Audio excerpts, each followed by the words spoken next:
요즘은 제가 최근에 수술하신 분들 중에 좀 이야기거리가 되는 분들을 설명을 드리고 있습니다. 보다 기본적이고 중요한 내용들은 제 채널의 제목으로 이렇게 쭉 훑어보시면 될 것 같고요.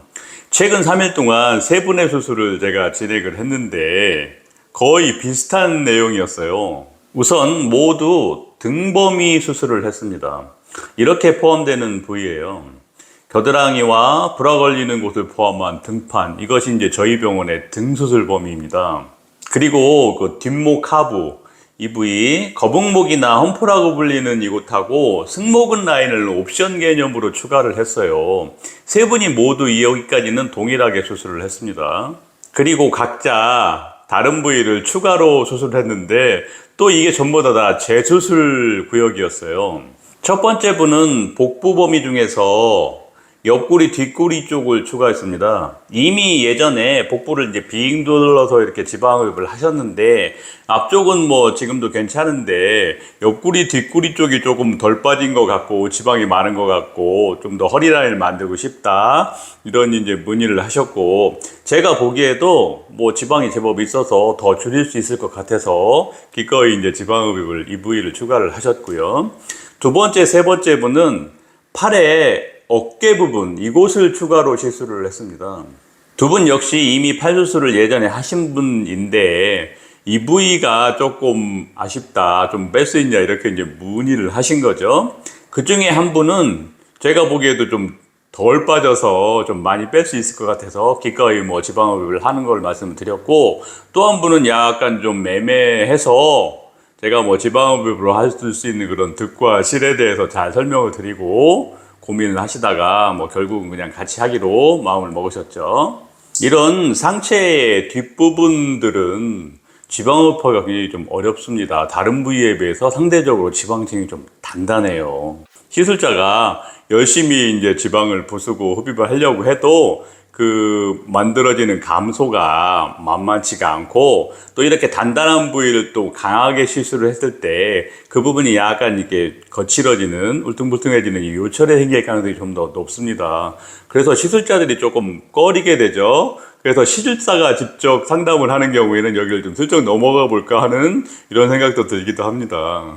특히 뭐 주사기 흡입이거나 또는 뭐 전문적인 기계를 사용하지 않는 핸드메이드 뭐 매뉴얼 방식의 지방 흡입을 하시는 분들 같은 경우에는 아마 이 부위를 지방을 제대로 잘 제거해내기가 굉장히 힘들 겁니다. 개인적으로 또 이 부분의 단단함이 사람마다 좀 달라요. 선천적으로 타고나기를 좀 더 단단한 분도 있으시고, 운동을 좀 많이 하는 분이시거나 또는 직업적으로나 이런 뭐 일이 많으신 분들은 아무래도 이 부분에 지방층이 좀 더 단단할 수밖에 없겠죠. 간혹 지방이 이렇게 많지 않은 분이 좋은 라인을 갖기 위해서 수술을 원하시는 분들이 있는데, 지방이 뭐 많고 부드러운 분들에 비해서 오히려 이런 분들을 지방흡입을 해서 본인이 원하는 정도의 그런 볼륨의 감소를 만들기가 좀 더 어려움이 있습니다. 지방이 너무 많은 분도 힘들지만 이렇게 지방이 이렇게 많지 않은 분의 경우도 또 어려움이 있어요. 그리고 이 부위에 뭐 이런저런 조치를 많이 하신 분들이 있습니다. 경락 같은 강력한 마사지를 뭐 많이 하셨거나 또는 주사나 뭐 이런 여러 가지를 포함한 의학적인 시술들을 하신 분들이 많이 있어요.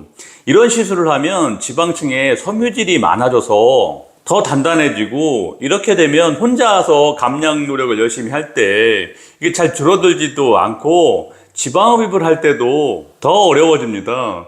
제가 이제 이미 몇 번 설명을 드렸는데, 또 이 말씀드린 이 뒷목 하부 이 부위를 뭐 자세가 나쁘다거나 또는 뭐 순환이 안 된다거나 이래서 과도한 운동이나 스트레칭을 시키는 경우가 좀 많이 있고, 또 뭐 강력한 마사지나 주사, 초음파 같은 이런 시술하는 분들이 많이 있어요. 이것을 굉장히 많이 하신 분들은 지방흡입으로 이것을 재개하기가 굉장히 힘들어지고, 진짜로 더 심한 분들 같은 경우에는 지방흡입으로 이것을 할 수가 없고, 절개를 이렇게 제대로 쭉 해서 내부를 긁어내는 이런 외과적인 수술을 필요할 수도 있습니다.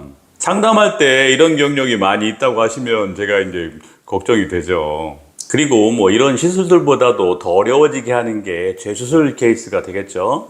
수술을 하고 나면 그 부위에 이제 섬유질도 많아지고 유착도 이제 간혹 이제 강하게 생기는 경우도 있어요. 이 부위라도 그래도 좀 더 용이했던 부분은 첫 수술 때 이제 이 부분은 제거를 했겠죠. 그리고 이제 어려운 부위만 남겨놓고 수술이 마쳐진 상태인데 이 부위가 기존 수술로 섬유질이 더 많아지고 이제 더 단단해졌을 거 아니에요? 그러니까 재수술의 경우는 이제 참 힘들어지는 거죠. 시술자는 힘들고 본인은 뭐 효과가 조금 덜하고 수술 후에 회복 과정도 좀 더 오래 걸릴 수도 있고 뭐 약간의 요철의 강도도 좀 더 증가하고 뭐 가끔은 또 비용이 더 들기도 하고 서로에게 좀 곤란한 일이 될 수가 있겠죠.